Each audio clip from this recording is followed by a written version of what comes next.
Agro, com Kellen Severo. Oferecimento Ihara. Agricultura é a nossa vida. Olá, sejam muito bem-vindos ao Hora H do Agro, um programa onde discutimos e analisamos os temas que mais importam para o agro brasileiro.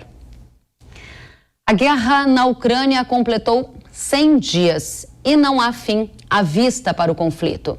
Enquanto isso, os preços de alimentos e de energia registram os maiores patamares dos últimos anos ao redor do mundo. A Ucrânia é um grande exportador global de grãos e não pode usar os próprios portos do Mar Negro, desde que a Rússia enviou tropas ao país em fevereiro. A escassez de suprimentos da Ucrânia impacta o mercado de alimentos com menor oferta. Já a Rússia é um dos principais fornecedores de fertilizantes para o Brasil. Os navios de lá continuam a chegar aqui com carga de insumos. A dúvida é se isso irá continuar a ocorrer ou poderá haver alguma ruptura de distribuição. E nesta semana, o Vietnã anunciou que desenvolveu a primeira vacina contra a peste suína africana do mundo. O imunizante foi produzido em parceria com os Estados Unidos e a eficácia comprovada pelo Departamento de Agricultura norte-americano. A expectativa agora é para a exploração comercial do produto e efeitos para rebanhos e mercados. Aqui no Brasil, o governo está avançando na direção de iniciar as exportações de milho para a China. Uma reunião com empresas, cooperativas e entidades interessadas em fazer os embarques está marcada para junho. A expectativa é que as primeiras cargas sejam enviadas ao país asiático a partir de 2023. E na área jurídica, o Supremo Tribunal Federal retirou da pauta do dia 23 de junho a discussão sobre marco temporal das terras indígenas. Não há data prevista para o tema voltar ao debate na Corte. E para o crédito rural, agricultores fecharam mais uma semana à espera da retomada dos empréstimos com recursos subsidiados do Plano Safra 21-22. A expectativa é que nos próximos dias os bancos recebam autorização para reiniciar os empréstimos. E é justamente sobre este tema que a gente vai tratar agora. Para iniciar a edição de hoje, o nosso assunto é crédito rural. Recebemos Antônio Carlos Ortiz, que há mais de 34 anos atua nas áreas de gestão, finanças e crédito para o agronegócio. Seja muito bem-vindo, Ortiz. Obrigado, ótimo estar aqui com você. Obrigado pela oportunidade. Forma. Ortiz, para a gente ir direto ao ponto, a reabertura do crédito do Plano Safra 21-22 deverá ocorrer na próxima semana. Isso foi o que me disse o secretário de Política Agrícola do Ministério da Agricultura, Guilherme Bastos. Segundo ele, a liberação depende de uma série de remanejamentos orçamentários para que o agro possa contar com esse dinheiro. E aí, a minha pergunta é, será que o agro deve ter o dinheiro do Plano Safra 21-22 até o fim de junho? Quais são as suas expectativas? Por que essa tremenda falta de recurso atualmente, hein? É um peso no orçamento público, né? Sempre foi e vai continuar sendo. E por isso sempre vai ser um tanto racionado isso daí. A questão é por que a agricultura não busca alternativas, né? Com tanta ênfase quanto dá para o crédito rural em recursos controlados, especialmente a agricultura empresarial, né, que no final é responsável por talvez metade, um pouco mais da metade da produção agrícola total e por grande parte da produção das grandes commodities, seja soja, algodão, milho, boi, café, cana, todas elas estão dentro, grande parte da agricultura empresarial, que pouco, no final, proporcionalmente pouco, usam do recurso obrigatório. Então, os outros 70%, 80%, 90% dos recursos são recursos livres, né? Sejam vindo de bancos, sejam vindos de trading, sejam vindos através de insumo a prazo. E talvez devesse se colocar tanta ênfase, ou até bem mais, né? ênfase em como trabalhar esse resto em comparação com o que se faz em relação ao recurso obrigatório. Muito bem, essa situação de Plano Safra é um debate que vai ficar ainda mais acalorado aqui no Brasil nas próximas semanas. Já para o próximo Plano Safra, Ortiz, a expectativa é que o anúncio seja realizado agora na segunda quinzena de junho. O secretário de Política Agrícola, Guilherme Bassos, disse que a greve dos servidores públicos do Banco Central e do Tesouro Nacional está tornando os estudos para o Plano Safra que vem aí mais lentos. A meta do governo é ter juros abaixo de 10% ao ano para todas as categorias. Você acredita que será viável garantir taxas de juros de 10% ao ano, ou seja, subsidiadas para todas as categorias, seja custeio e investimentos? É viável, depende disso, depende de orçamento público, esse é o grande problema, né? E orçamento público, especialmente se a gente entrar numa era de recessão aí pelos próximos anos, que está apontando em diversas economias no mundo, vai ficando cada vez mais apertado e cada vez que o orçamento público aperta, a chance de se despender recurso com subsídio vai reduzindo. Então, talvez seja mais do que hora, de novo, de se considerar outras alternativas, né? E não se concentrar tanto nessa alternativa de recurso controlado.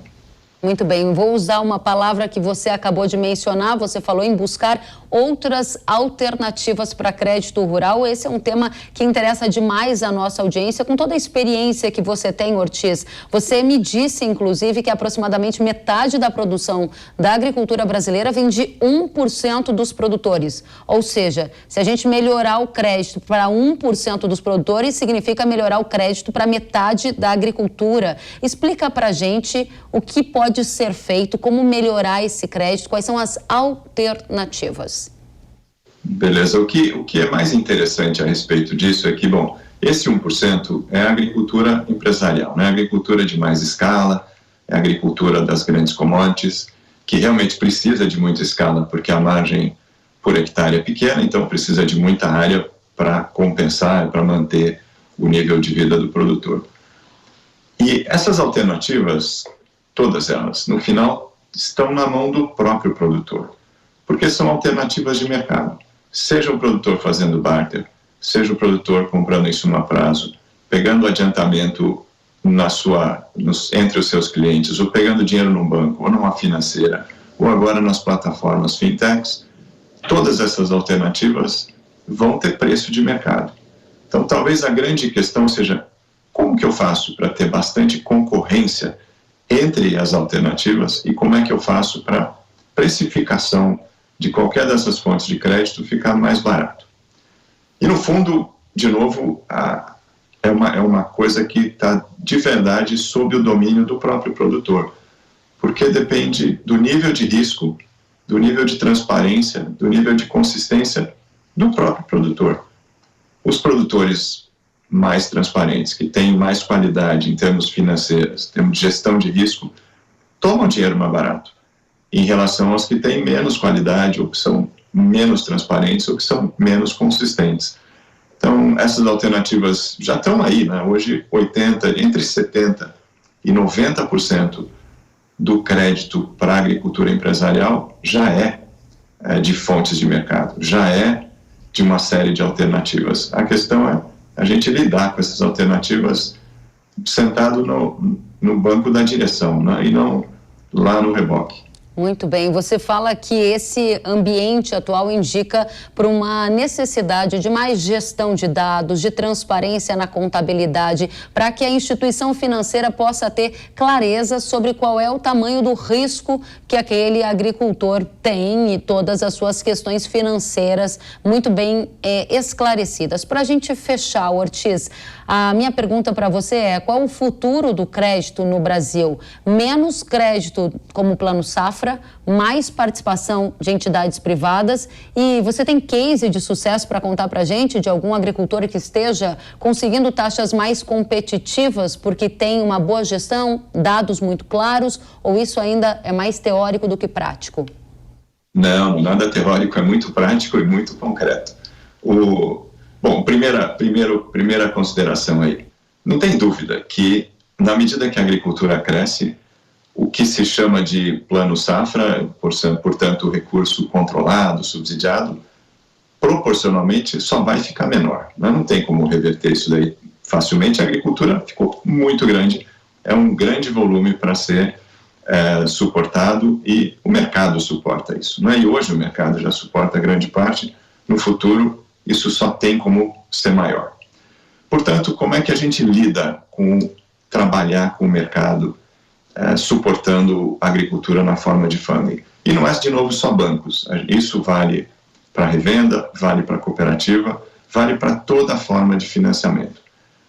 Bem. O custo do financiamento e a disponibilidade do financiamento está ligada estritamente ao nível de risco percebido por quem está financiando, né? É o risco da forma com quem está financiando vai perceber que vai fazer a diferença. Se vai ter mais gente querendo financiar, portanto mais concorrência, mais disponibilidade, dando dinheiro de prazo mais longo, e mais caro ou mais barato. Bom, quem que cuida do risco? Quem cuida do risco é só o próprio empresário, é o produtor que tem que decidir quanto e como que ele vai cuidar do risco. Muito bem. Carlos Ortiz. Desculpa. Pois não, pode concluir.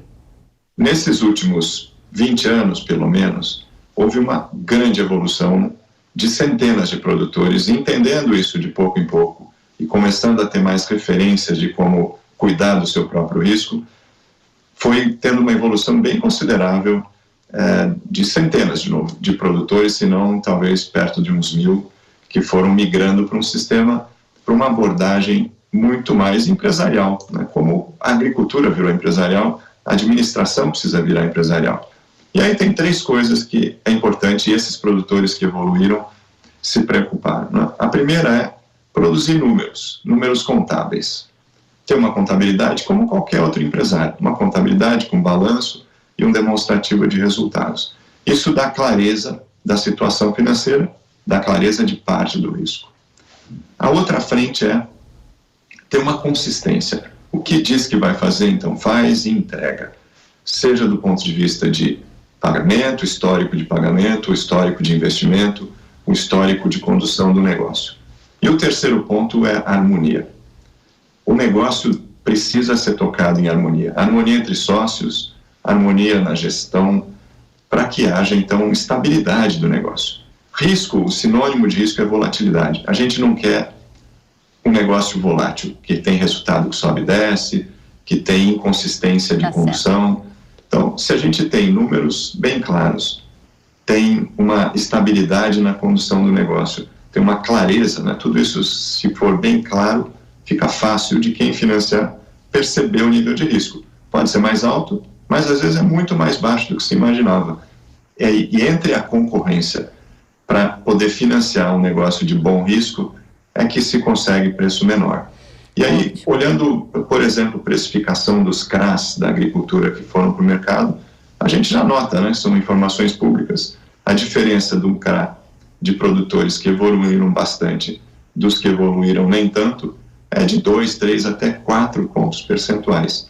Isso é bastante dinheiro, né? Quando a gente coloca um total de dívida aí de 10 milhões, 30 milhões, 100 milhões, faz muitos e muitas dezenas de milhares de reais de diferença nos juros. Muito boas suas reflexões. Está na mão do produtor, você disse, trouxe muitas reflexões e ainda apontou que vai ser cada vez mais difícil contar com volumes de recursos subsidiados que atendam o tamanho da agricultura. Por isso, todo esse debate aqui no Brasil sobre o Plano Safra e você apontando a direção para onde você enxerga que o mercado de crédito está indo. Ortiz, muito obrigada. Antônio Carlos Ortiz é sócio da AgroSchool, fala conosco direto dos Estados Unidos, um dos grandes especialistas em gestão, finanças no agronegócio.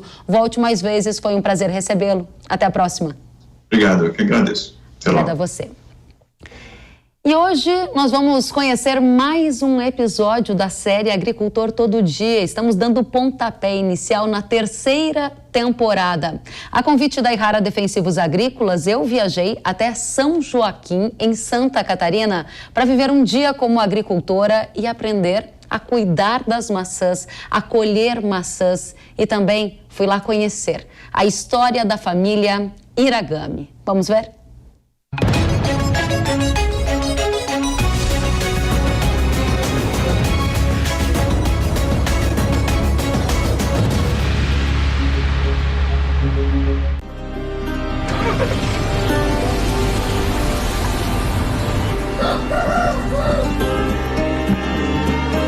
Eu gosto. Irashaimase. Ohayou gozaimasu. Gozaimasu. O que o senhor me disse? Eu tentei dizer bom dia. Boas-vindas. E a história que o senhor tem com maçã? Começou no Japão? Eu tinha 6 anos de idade, lá no Japão. Era pobre. Então vinha um caminhão vender maçã. Depois que corria uns 3, 4 quilômetros atrás do caminhão, homem do caminhão, ô menino, pega esse maçã para comer. Aquele maçã, até hoje, eu fico na lembrança daquele sabor. E hoje estou mais feliz porque esse maçã, hoje estou produzindo. E também tornei o maior produtor de maçã em origem japonesa do mundo.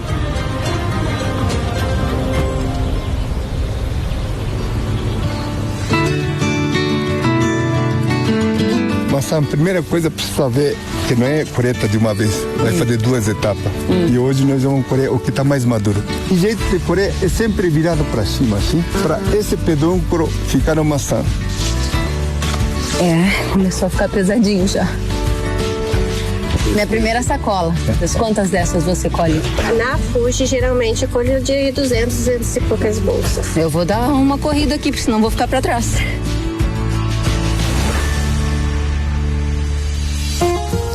Tá errando ainda? Eu tô errando ainda. Você não viu a coloração, né? Esse tá verde. De novo, levei uma bronca. Tem pés ali com quase 50 anos, né? Então é diferente, exato, de fazer uma cultura anual, que você tem uma semente, planta, ela cresce, depois colhe, desapareceu. O cuidado que a gente tem que ter com uma planta, porque ela é perene, porque todo ano elas estão aí.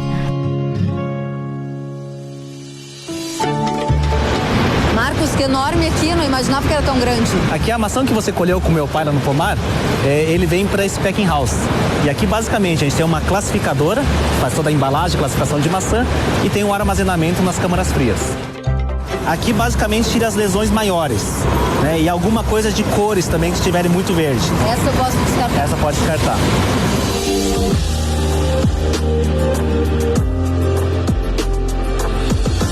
Aqui é a central de inteligência da máquina. Então são 16 saídas, né, para cada tipo de fruta e ele calibra por peso, né, defeito e coloração. Então ele faz toda a separação automaticamente. Ellen, essa é a nossa câmara fria. Mas é uma câmara fria que não é somente frio. Então é uma câmara fria que se chama de atmosfera controlada. Além de ter a temperatura baixa, ela tem pouco oxigênio. Então ela entra agora, que é a época de colheita, e fica armazenada até 10 meses para a gente ter disponibilidade da fruta ao longo do ano. Aqui é a etapa final, então, da classificação. A fruta já vem selecionada. Aqui é uma categoria 1, que é a melhor categoria, e é um calibre 100. Maçãzinha, vai com Deus.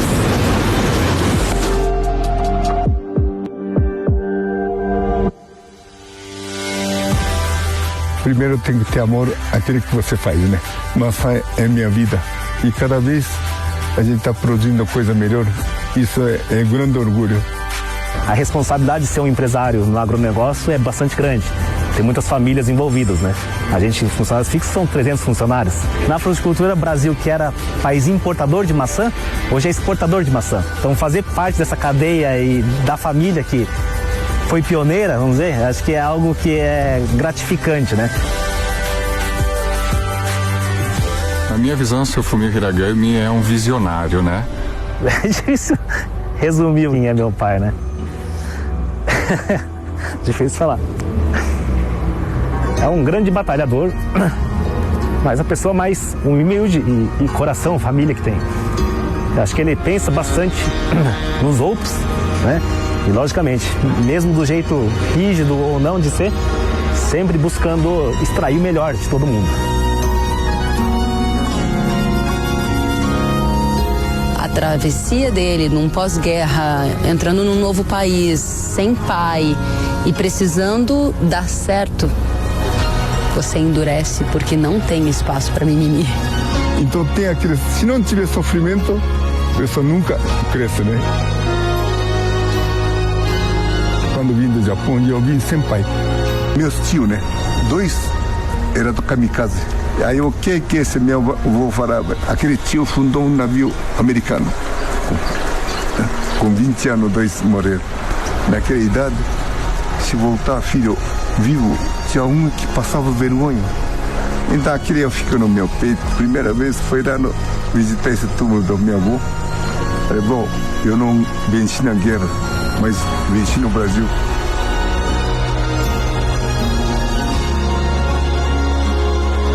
Kelly, muito obrigado por visitar nosso grupo Iragami e vamos fazer encerramento tomando um chá de maçã e agradeço a visita de vocês aí. Foi um prazer, muito obrigada. Itadakimasu. Itadakimasu. Então já tá falando bem.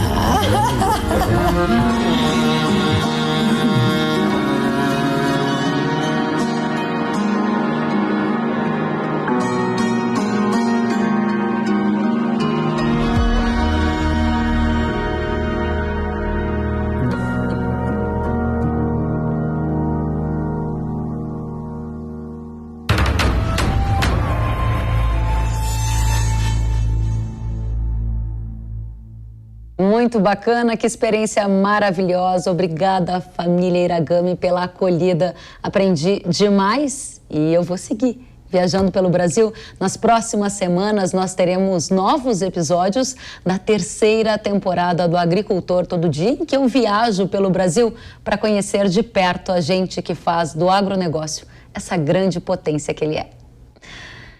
E nós vamos para um breve intervalo e voltamos já com análises completas sobre os 100 dias de guerra, efeitos no mercado de grãos e fertilizantes daqui para frente.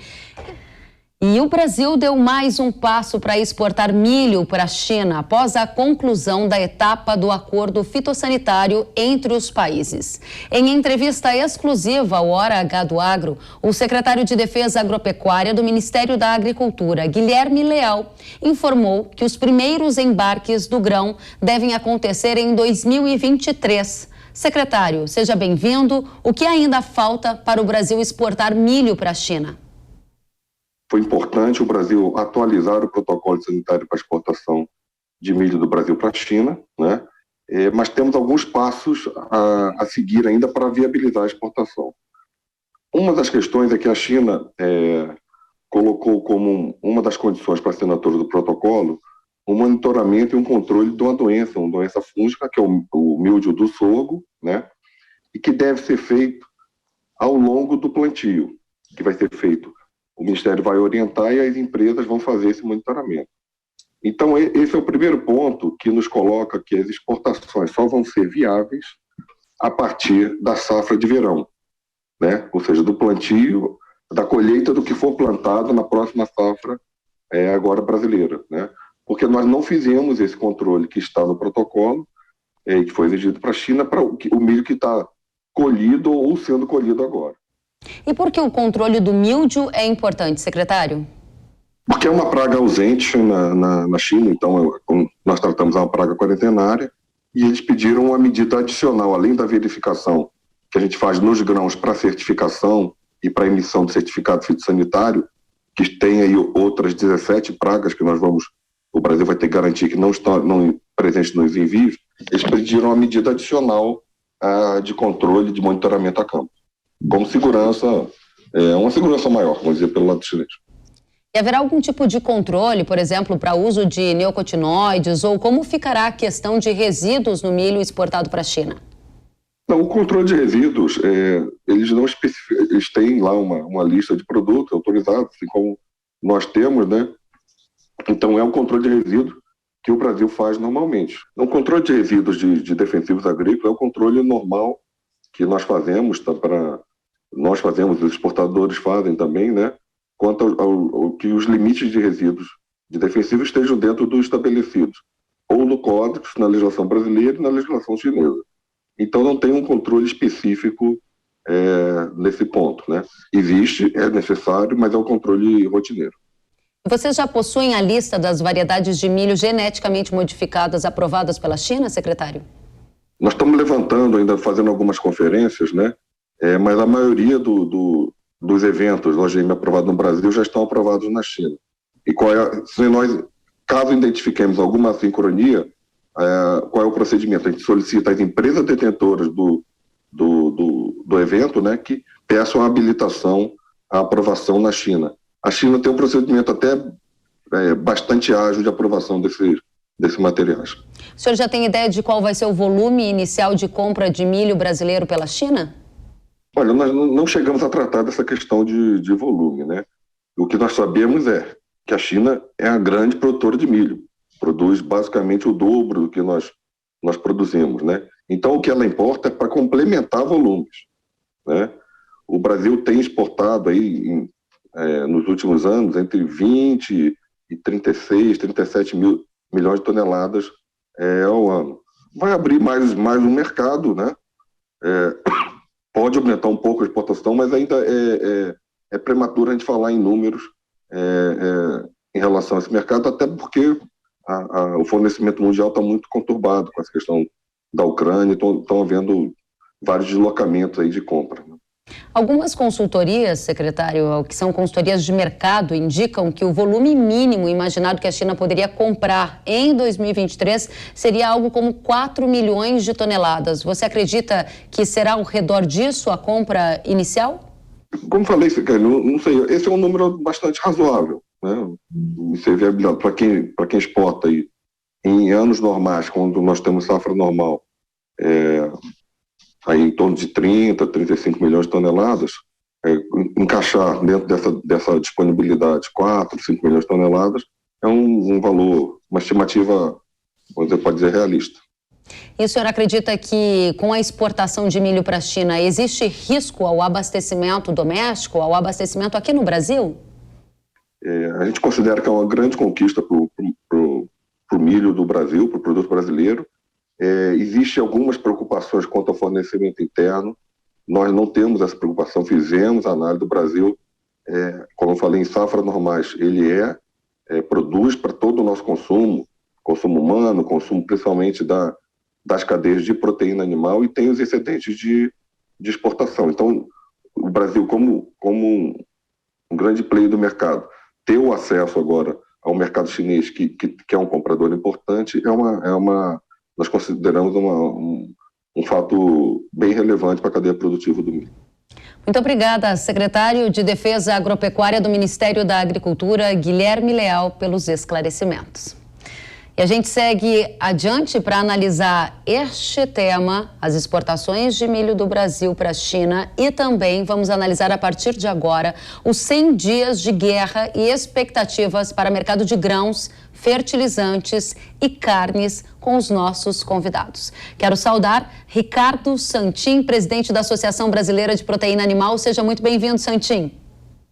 Oi, Kellen, é um prazer imenso estar com você aqui na PAN e podermos discutir um pouco desses cenários futuros aí, junto com o Guilherme. Um abraço. Muito obrigada, Santin, pela presença. Guilherme Belotti, nosso convidado, gerente de consultoria agro do Itaú BBA. Seja muito bem-vindo, Belotti.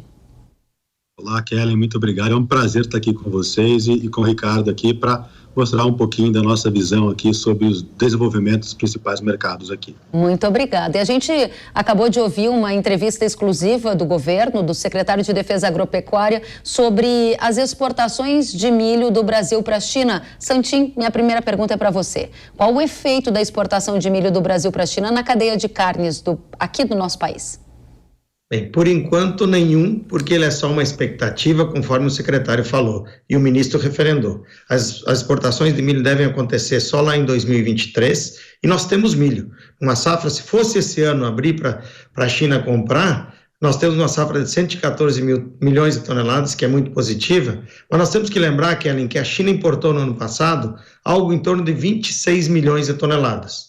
19 milhões compradas dos Estados Unidos, 7 milhões compradas da Ucrânia. Então, esse é um número que é o que deve estar mais ou menos o limite da China, que vem comprando nos últimos anos esse volume. Agora, a própria produção de suíno e de matrizes lá caiu 2,49, o que não acena para 2023 ter uma loucura. Então, a China simplesmente pode trocar de destino, mas não é nada que venha fazer uma ruptura no fornecimento de grãos para o Brasil. Nós consumimos entre aves, suínos, ovos, outras, leite e etanol, algo em torno de 77, 80 milhões de toneladas. Há um excedente muito suficiente e a China vai ser um bom comprador, né? Nós somos pelo livre mercado. Se a China vier comprar no Brasil, vai sobrar nos Estados Unidos, o preço vai baixar. É importante que a gente tenha também, no caso nosso, informação das vendas antecipadas. Já você sabe que eu defendo isso há muito tempo. Nós queremos que o governo coloque um sistema de informação para não ficar especulando quanto a China vai comprar. Ou você falou, é 4 milhões? 4 milhões não dá nenhuma diferença. Não vai mexer em preço, porque tem milho para essa quantidade. Então, esse é o ponto. A gente quer liberdade de vender, de comprar e também informação antecipada, como tem na Europa, como tem nos Estados Unidos, para que a especulação não faça o nosso consumidor pagar mais caro o alimento. Interessante, Santinho. Eu sei que o pessoal de casa, o Belotes, todos estão vendo imagens da guerra. Nossa chamada aqui embaixo, 100 dias de guerra e efeitos para o agro. Vai lembrar que tudo isso está muito conectado com o cenário de guerra, né? Quando a Ucrânia é um dos principais fornecedores para a China e ela passa por problemas para exportar os seus grãos ali pelo Mar Negro, a China se volta para o mercado e tenta encontrar um outro fornecedor. Tá aí o Brasil se colocando como uma opção. Ficou claro para a gente, Santinho, que você tem uma visão pró-mercado, pró-livre mercado, que acha necessário ter informação antecipada para que não haja especulação. Agora, para a gente fechar esse ponto com você e depois eu seguir para o Belotti, eu gostaria de entender melhor um ponto. Eu ouvi de vários avicultores, suinocultores, produtores da cadeia de leite uma enorme preocupação, porque eles já viram preços do milho ao redor de R$100 a saca recentemente. E eles entenderam que a abertura de mercado para a China pode fazer com que o milho vá até, sei lá, 150. Eu ouvi isso de agricultores. Gostaria de ouvir a sua opinião. Faz sentido esse raciocínio?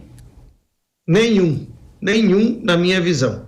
Eu acho que esse é um ponto. Isso é o que a gente tem que parar. Especulação. O cara falar em preço agora de uma coisa que vai acontecer em 2023, que nós estamos com uma super safra vindo, ou o Paraguai, o Guilherme vai confirmar aí, está com um excedente de 5 milhões de toneladas.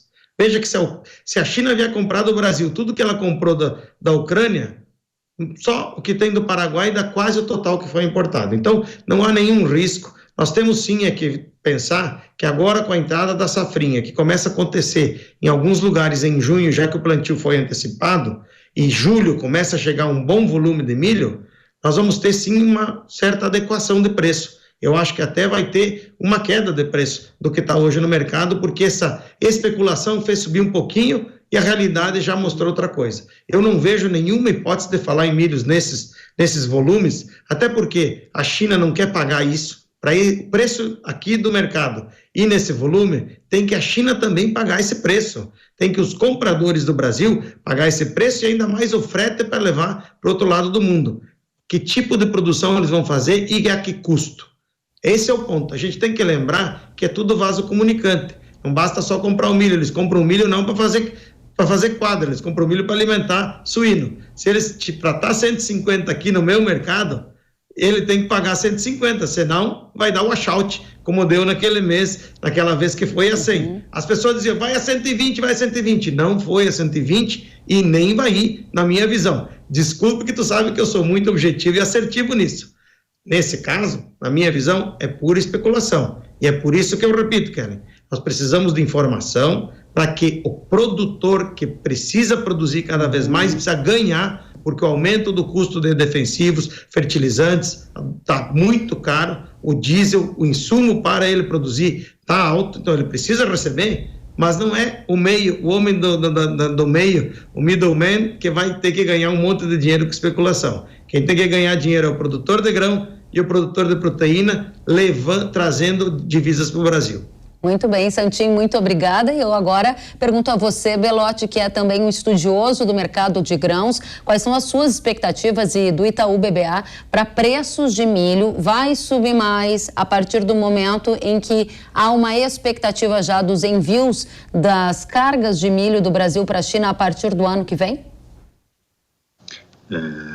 Kellen, eu acho que nós temos que separar um pouquinho os momentos, né? Acho que o momento atual, e olhando mais para o curto prazo, nós estamos muito na linha do Ricardo aqui, do Santinho, né, que nós estamos aqui na boca de uma safrinha bastante grande, a despeito de alguns problemas que nós tivemos aqui climáticos em alguns cinturões de produção, mas a gente caminha para uma safrinha aqui próximo de 85, 86, alguns falando em 88 milhões de toneladas, e isso sem dúvida nenhuma deve contribuir sim para reduzir pelo menos os prêmios que nós temos hoje no mercado local, do preço dos mercados locais em relação aos preços internacionais, aos preços de paridade de exportação, e isso deve deve trazer algum alívio aqui para as cotações locais, né?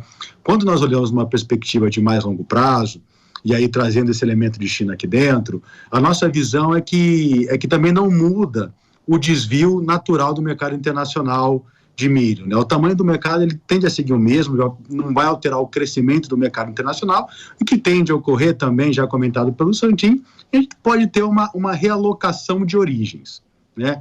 E como é que isso pode se traduzir em efeitos aqui no Brasil? Na nossa visão, os preços aqui no Brasil vão seguir as paridades com os preços internacionais, assumindo aí bons níveis de produção aqui no Brasil, e se eles seguem as paridades internacionais, as paridades de exportação, a formação deles são preços em Chicago, prêmio no porto e frete.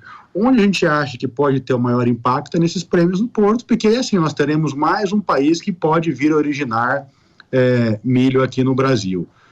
Mas de maneira geral é isso, é uma realocação, um rearranjo de origens para atender o mercado chinês e do ponto de vista internacional, que é o principal epicentro da formação de preços no mercado local, as coisas não tendem a mudar de maneira significativa, pelo menos não ter desvio dos cursos naturais do que nós já esperávamos. Muito bem, você tratou de cenário internacional e esse é o foco da nossa conversa também, quando a gente analisa essa abertura do mercado chinês para o milho do Brasil, num contexto de guerra que levou a essas modificações também, ou tentativas de novas origens por parte da China. A minha segunda pergunta a você, Belotti, 100 dias, estamos completando 100 dias de guerra na Ucrânia e há uma grande discussão sobre quando estes embarques via portos da Ucrânia que ficam no Mar Negro podem ser reativados.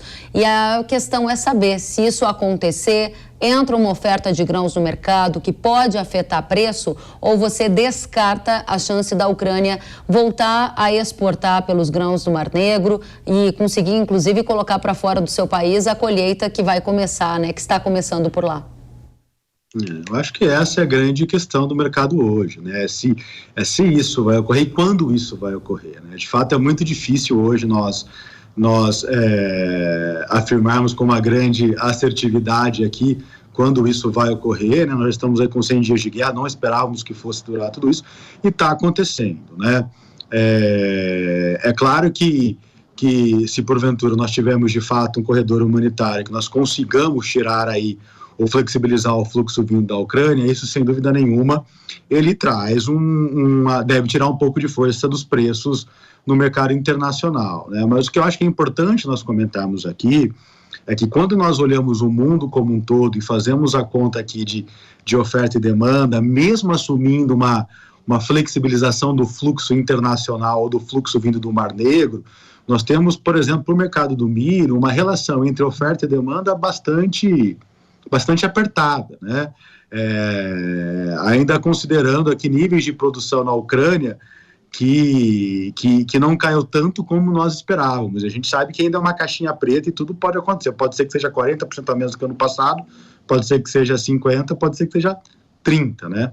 Então, enfim, eu acho que o grande pano de fundo aqui é, por mais que nós possamos esperar aqui um arrefecimento das cotações caso essa flexibilização ocorra, nós precisaremos de pelo menos 2 ou 3 anos safras para trazer os balanços globais aqui para patamares mais confortáveis como nós já tivemos no passado. Trocando em miúdos, isso quer dizer que a visão do Itaú BBA para preços é de estáveis a mais alto ou de estáveis a mais baixo para de agora até o final do ano, tratando-se de milho? Guilherme, para fechar.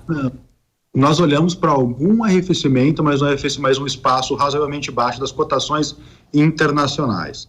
Quando nós voltamos os olhos para o Brasil e aí trazendo para o mercado de milho, essa chegada da safrinha deve fazer com que os prêmios nos portos caiam e, consequentemente, todo esse prêmio que nós temos hoje de preço local para o preço internacional, ele se reduza e nós caminhemos aí para próximos da paridade de exportação. Muito bem, eu volto com vocês já. Muito obrigada pela conversa por enquanto. A agência de notícias Reuters divulgou nesta semana a informação que o Vietnã desenvolveu uma vacina contra a peste suína africana. Segundo a reportagem, o imunizante foi produzido em parceria com os Estados Unidos e a eficácia comprovada pelo Departamento de Agricultura norte-americano. Ou seja, o Vietnã deverá ser o primeiro país a produzir a vacina e explorá-la comercialmente. Vale lembrar que a peste suína africana é uma doença contagiosa que devastou rebanhos na China, em outros países da Ásia e também na União Europeia. Sem cura, o animal diagnosticado com PSA precisa ser sacrificado. O Brasil é livre de peste suína africana, mas mantém a atenção ao tema, já que a doença foi detectada em áreas mais próximas, como no ano passado, na região de República Dominicana e também no Haiti. Importante lembrar que a peste suína africana não atinge seres humanos. Agora, o tema peste suína africana é o que a gente discute nessa segunda rodada e a minha pergunta para você, Santin.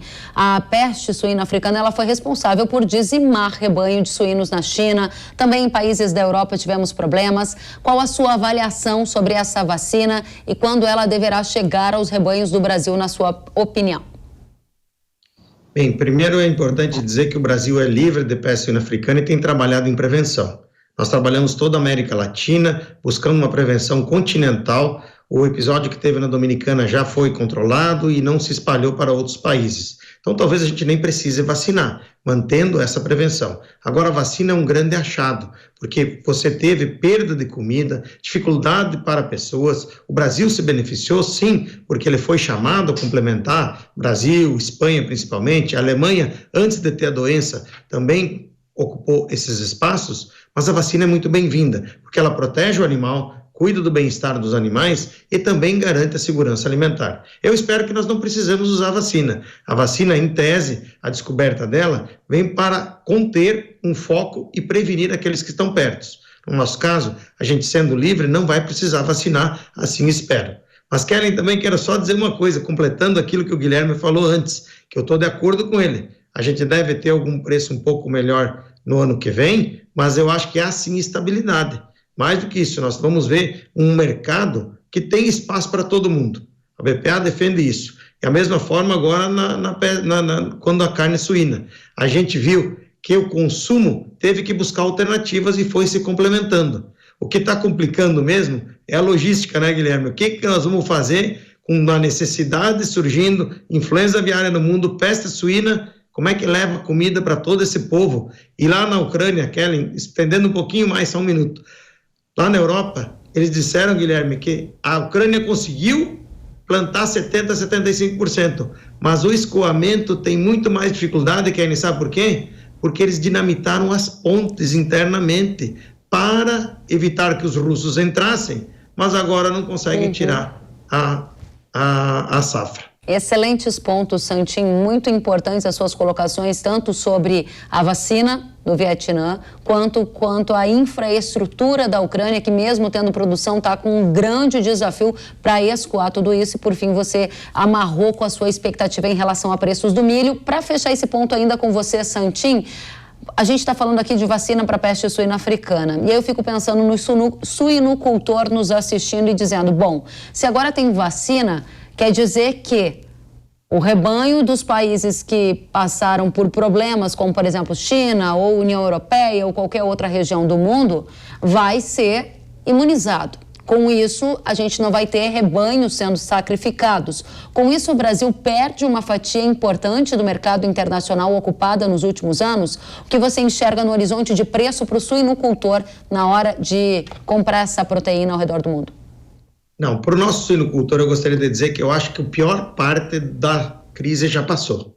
Esse é o ponto. E até mesmo nas exportações. Independente de ter uma vacina ou não, os rebanhos vão se recompondo devagar. Mas sempre é o fato custo. O Brasil conseguiu conquistar esse espaço e não vai deixar. Vamos olhar o exemplo da China. A China teve uma superprodução, colocou um monte de matrizes, elas ficaram mais eficientes e agora começou a diminuir o seu rebanho de matrizes em 2,49%. E a exportação, que nos 2 primeiros meses do ano, Kellen, foi de 75 mil toneladas, já começou a chegar na casa de 90 mil toneladas por mês. Esse mês deve repetir perto das 90 mil toneladas e está muito próximo da média. No ano de 2021, teve uma média de 94 mil toneladas exportadas, mas em 2020 a média foi 85 mil e a do primeiro quadrimestre desse ano foi de 81 mil toneladas. A gente está abrindo o mercado do Canadá, tem vários mercados que estão sendo buscados para acessar, e a China diminuiu bastante, ela comprava 50 mil, baixou para 30, mas está fechando na casa de 35, 40 mil toneladas por mês. Muito mais do que aquelas 19, 20 que ela comprava antes da peste suína africana. Então é importante lembrar que a China, antes de ter peste suína africana, comprava mais de 20 mil toneladas em média, então ela vai continuar a comprar. E também é importante dizer que a China continua a crescer o seu consumo. E ela declarou publicamente, o Ministério da Agricultura deles, que ela vai ser autossuficiente em 95%.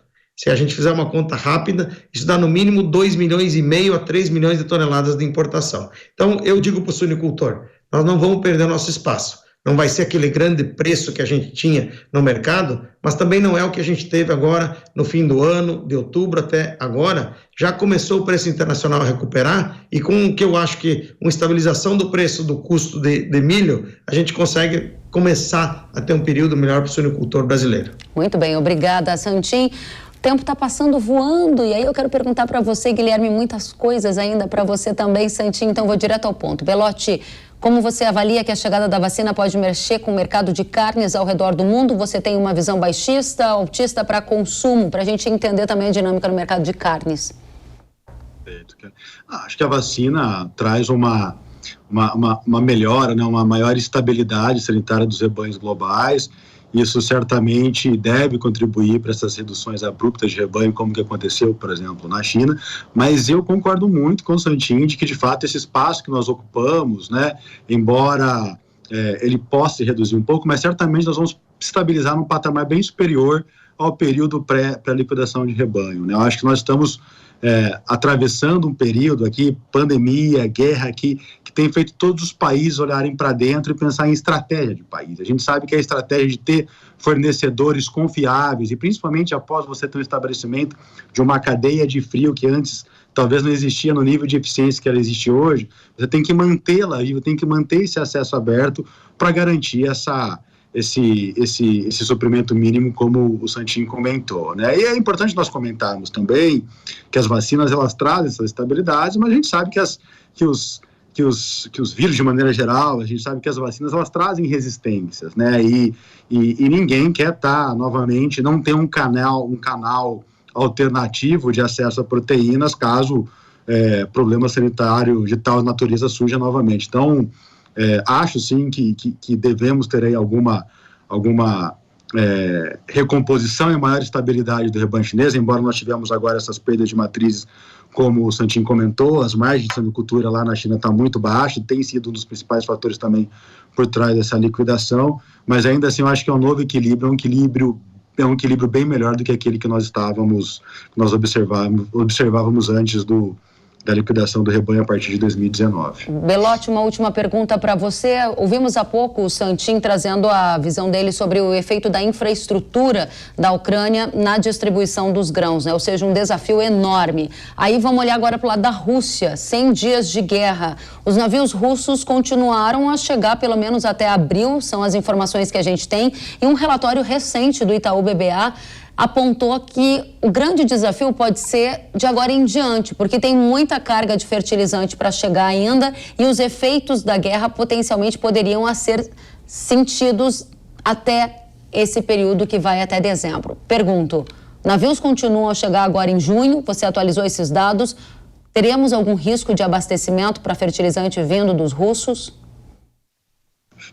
Não, até a terceira semana de maio, que são os últimos números disponíveis pelo Ministério de Desenvolvimento, Indústria e Comércio, os níveis de importação de fertilizantes totais aqui seguem em linha com o que foi observado no ano passado. Então, aparentemente, quando nós olhamos a foto macro aqui, os fertilizantes seguem chegando aqui no Brasil, né? Assim, a nossa continha de padaria aqui, assumindo estoques de passagem, produção do Brasil na casa de 7 milhões de toneladas, e o que nós precisamos importar ainda para fazer frente aos 45 milhões de toneladas que foram entregues no ano passado, parece que a nossa preocupação de disponibilidade tem ficado cada vez menor. Assim, é claro que existe um risco grande, a gente sempre tem comentado para quem está no fim da fila, quem ainda não comprou, tem um risco sim, que não dá para dizer que ele é irrelevante de não receber no momento adequado, mas a nossa percepção é que com o passar do tempo, pelo menos até a terceira semana de maio, esse risco ele foi diminuindo, né? Agora, é claro que daqui para frente, nós ainda precisamos importar aí algo ao redor de 23, 24 milhões de toneladas para fazer frente aí às necessidades, se assumirmos que as entregas sejam parecidas aos que foram entregues ano passado de fertilizantes. Temos que acompanhar como é que estarão a chegada aqui ao longo dos próximos meses, né? Mas eu diria que à medida em que as semanas têm passado, a nossa preocupação, ela existe ainda, mas ela tem ficado um pouquinho menor. Muito bem, e para fechar esse ponto com você, qual é a tendência de preços de fertilizantes de agora em diante, Belotti? Nós tivemos um grande avanço aqui nas fixações dos produtores brasileiros, aqui até números da Stonex aqui apontam que aproximadamente 60% das necessidades de fertilizantes para a safra de verão já foram adquiridas, mas ainda você tem uma parcela relevante de fixações para acontecer, de aquisições para acontecer, e numa janela também um pouquinho mais concentrada, né? Isso somado ao preço de energias elevados, essas incertezas em relação à chegada de fertilizantes aqui no Brasil, isso deve contribuir para que nós tenhamos preços ainda em patamares elevados. Nós acreditamos que o espaço para quedas maiores sejam bastante limitadas, né? No caso dos nitrogenados, a gente viu uma redução dos preços mais relevante nas últimas semanas, acreditamos que essa possa ser aí uma boa oportunidade de fixação de relação de troca, já que a gente não vê, por exemplo, o preço de energia caindo e também, novamente, esse risco logístico que está muito presente no ambiente de negócio atualmente. Muito bem, obrigada, Belotti. Gente, o nosso tempo voou. Santin, tem um minutinho para sua consideração final, aquela mensagem certeira para a nossa audiência. Você está preocupado com margens do setor de carnes? O que você enxerga sobre a economia brasileira, preços para o nosso consumidor que também nos assiste? É de verdade um minuto. Eu enxergo que nós vamos ter agora, passamos o pior momento que a gente tinha.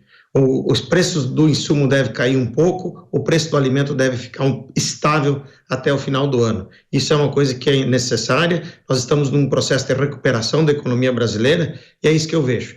Dizer para o nosso consumidor que pior do que pagar caro é não ter. E nós vamos manter a comida na mesa do consumidor brasileiro e auxiliar a segurança alimentar em mais de 150 países no mundo, como sempre fizemos. Muito obrigada, Ricardo Santin, presidente da Associação Brasileira de Proteína Animal. Uma satisfação recebê-lo, contar com as suas análises, volte sempre. Vamos ouvir também você, Belotti, um minuto. Kelly, acho que aqui a nossa grande mensagem aqui é que o que os últimos 3 anos eles nos ensinaram é que gestão de risco tem que ficar cada vez mais presente no dia a dia das empresas agrícolas, empresas agroindustriais aqui do Brasil, né? Então, apesar de, por exemplo, do lado dos insumos, aqui do lado de grãos, por exemplo, que a gente vê algum arrefecimento das cotações, a gente sabe que caso nós tenhamos algum problema, algum choque climático, algum importante país produtor exportador, nós poderemos ver preços voltarem a subir de maneira um pouco mais abrupta. Então, portanto, acho que é super importante chamar a atenção aí para que os gestores aqui lancem mão das ferramentas de gestão de risco para conseguir surfar aqui num período de maior estabilidade, caso nós tenhamos choques que ultimamente têm ocorrido de maneira bastante frequente aqui, eles não afetem de maneira significativa a saúde financeira das empresas. Guilherme Belotti, gerente de consultoria Agro Itaú BBA, foi uma satisfação contar com a sua presença e com as suas análises. Santin e Belotti, vocês são convidados para voltar mais vezes. Fiquem bem, até a próxima. E nós seguimos adiante por aqui uma última informação. O Supremo Tribunal Federal retirou da pauta o julgamento do Marco Temporal de Terras Indígenas, que estava agendado para acontecer em 23 de junho. Em nota, o STF informou que o tema foi retirado pelo presidente do Supremo, ministro Luiz Fux, em consenso entre os ministros, ou seja, houve consenso entre todos eles. Não há previsão de quando o julgamento sobre o tema será retomado. E agora eu tenho um recado para você. Olá, produtor de maçã, como andam o manejo e a colheita aí na sua lavoura? A maçã é uma das frutas mais consumidas no Brasil e por isso é importante que a produção esteja sempre em alta, não é mesmo? Então, para que você produza cada vez mais e melhor, a Yhara tem soluções completas para todas as etapas do cultivo. Dentre elas, o fungicida Aprove, carta coringa para o controle de sarna e ácaro da maçã. Você pode utilizá-lo em pulverizações preventivas e assim a sua lavoura não vai reprovar na produtividade. Outra solução é o regulador de crescimento Vivifull, que aumenta a régua do padrão de qualidade das suas maçãs, melhorando em até 30% os ganhos na produção, já que diminui a necessidade de podas, aumenta o pegamento e ainda gera frutos mais uniformes. Gostou dessas soluções? Então acesse yhara.com.br ou aponte o celular para o QR Code da tela e conheça o que há de melhor para o seu pomar de maçãs. Na hora H da proteção do seu cultivo, é Yhara, pode confiar. O Hora H do Agro de hoje fica por aqui. Nós nos vemos na próxima semana. Até lá. Tchau, tchau.